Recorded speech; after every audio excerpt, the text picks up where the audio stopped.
Hello students, welcome back to the chapter Linear Equation in Two Variables.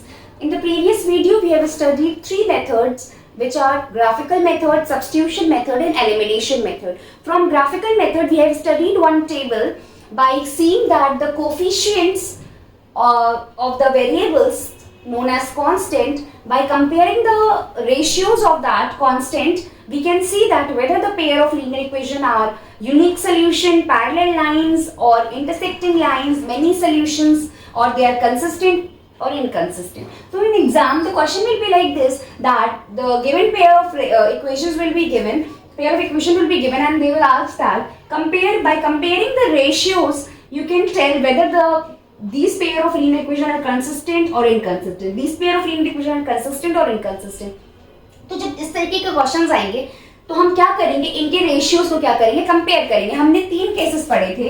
एक पढ़ा था a1/a2 not equals to b1/b2, एक पढ़ा था a1/a2 is equals to b1/b2 but not equals to c1/c2, एक case पढ़ा था a1/a2 is equals to b1/b2 is equals to c1/c2.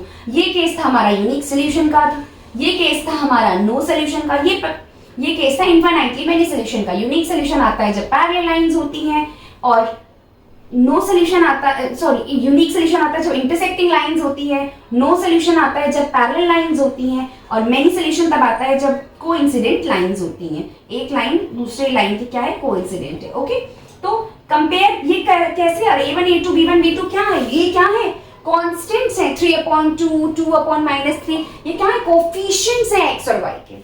ठीक है, तो ये क्वेश्चंस अभी हम करेंगे इस पे बेस. और हमने सब्स्टिट्यूशन और एलिमिनेशन मेथड किया था. अब हम एक क्वेश्चन लेते हैं, इसे दोनों मेथड से करके देखते हैं. पहले हम एलिमिनेशन मेथड करेंगे. हमने बोला था एलिमिनेशन मेथड करने के लिए जिस भी वेरिएबल को हमें एलिमिनेट करना होता है उसके कोफिशिएंट हमें क्या करने होते हैं, सेम बनाने होते हैं.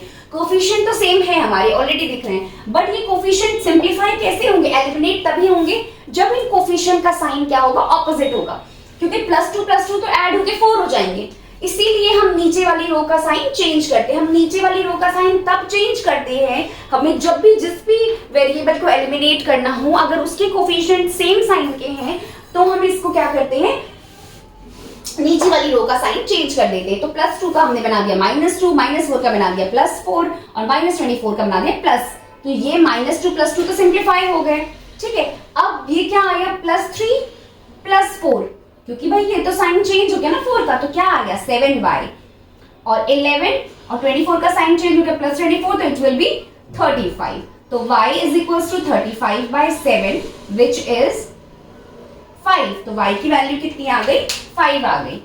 अब इस y की वैल्यू जो 5 आई है इसे हम अपनी फर्स्ट इक्वेशन में रख देंगे. फर्स्ट इक्वेशन ये थी, सेकंड इक्वेशन ये थी. Put the value of y in first equation, what you will get 2x + 3y, y की जगह हमने 5 रखा, is equals to 11. 2x + 15 is equals to 11.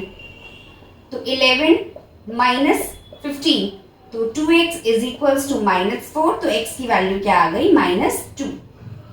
और हम इसे वेरीफाई भी कर सकते हैं, चेक करके देख सकते हैं. x और y दोनों की वैल्यू फर्स्ट इक्वेशन में रखो. जरा देखो, लेफ्ट हैंड साइड में रखोगे, ये लेफ्ट हैंड साइड होता है ना, और ये राइट हैंड साइड होता है. इक्वल टू के इधर right hand side, equal to के इधर लेफ्ट हैंड साइड. x और y की वैल्यू रख के देखो फर्स्ट इक्वेशन में. 2x + 3y is equals to 11 आ रही है कि नहीं आ रही. 2x, x की वैल्यू क्या है, -2, y की वैल्यू क्या है 5, तो -4 + 15 कितना आ रहा है, प्लस माइनस क्या होगा, माइनस, और इट विल बी 11, तो it is coming equal to 11. It means that our value of x and y are correct. ठीक है, अब आती है बात, ये तो हमने एलिमिनेशन मेथड कर लिया, अब आती है बात सब्स्टिट्यूशन मेथड की. ठीक है, सब्स्टिट्यूशन मेथड कैसे करेंगे, 2x लिया था हमने, इसका भी 2x था. ठीक है, तो हम क्या करेंगे, हम सेकंड इक्वेशन से x की वैल्यू निकालते हैं. तो क्या आएगी, 2x is equals to -24 + 4y, x is equals to -24 + 4y upon 2. तो x की वैल्यू क्या आएगी, हम दोनों में से 4 कॉमन ले लेते हैं, तो अंदर क्या बचेगा, -6 + 2y, सॉरी +y, 4 पूरा लिया हमने, 2 नहीं लिया. ठीक है, अपॉन 2, तो 2 1 2, 2 2 4, इट विल बी सिंप्लीफाइड, तो x की वैल्यू क्या आएगी 2 इंटू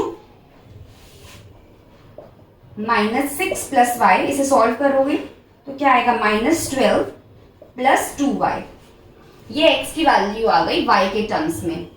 ठीक है, अब इसको कहाँ रखेंगे, फर्स्ट इक्वेशन में रखेंगे, put x in first equation.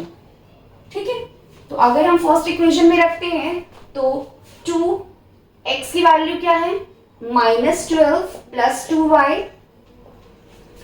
Plus 3y is equals to 11। इसे सॉल्व करेंगे तो -24 plus 4y plus 3y is equals to 11। तो प्लस 4y प्लस 3y कितना हो गया, प्लस 7y, -24 ऐसे ही था, इज इक्वल्स टू 11। अब -24 इधर चला गया तो प्लस 24 हो गया, 4 प्लस 1 35, और y की वैल्यू क्या आ गई 35 अपॉन 5 करेंगे, 35 अपॉन 7 करेंगे तो क्या आ जाएगा 5 आ जाएगी y की वैल्यू।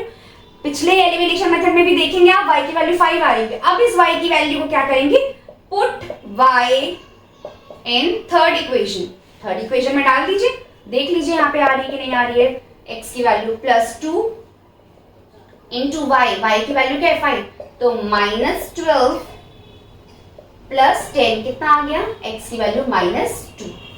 उसमें भी हमारी x की वैल्यू -2 और y की वैल्यू 5 आ रही थी, इसमें भी आ रही है। ठीक है, तो ये केसेस हो गए, वो हमने एलिमिनेशन से किया था, ये सब्स्टिट्यूशन से, सोल्यूशन सेम नहीं आएगा। अब आते हैं बात ऑन कंपेयरिंग द कोफिशिएंट्स, और क्या कह सकते हैं, on comparing the ratio tell whether the pair of linear equation are consistent और इनकंसिस्टेंट।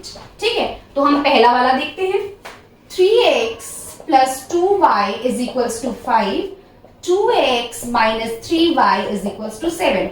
हमने क्या कहा, स्टैंडर्ड फॉर्म क्या होता है, ax plus by is equals to c, तो इसको लिख सकते हैं a1x b1 c1, a2x plus b2y is equals to c2।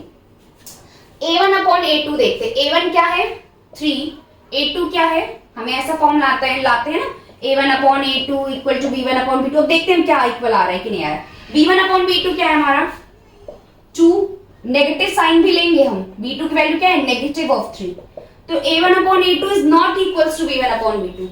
ये a1 अपॉन a2 था, not equals to b1 upon b2। ये कंडीशन किसकी होती है, यूनिक सोल्यूशन की। यूनिक सोल्यूशन कब होता है, जब इंटरसेक्टिंग लाइन होगी, तो मतलब यूनिक सोल्यूशन है, मतलब these pair of linear equation are consistent है ये हमारी।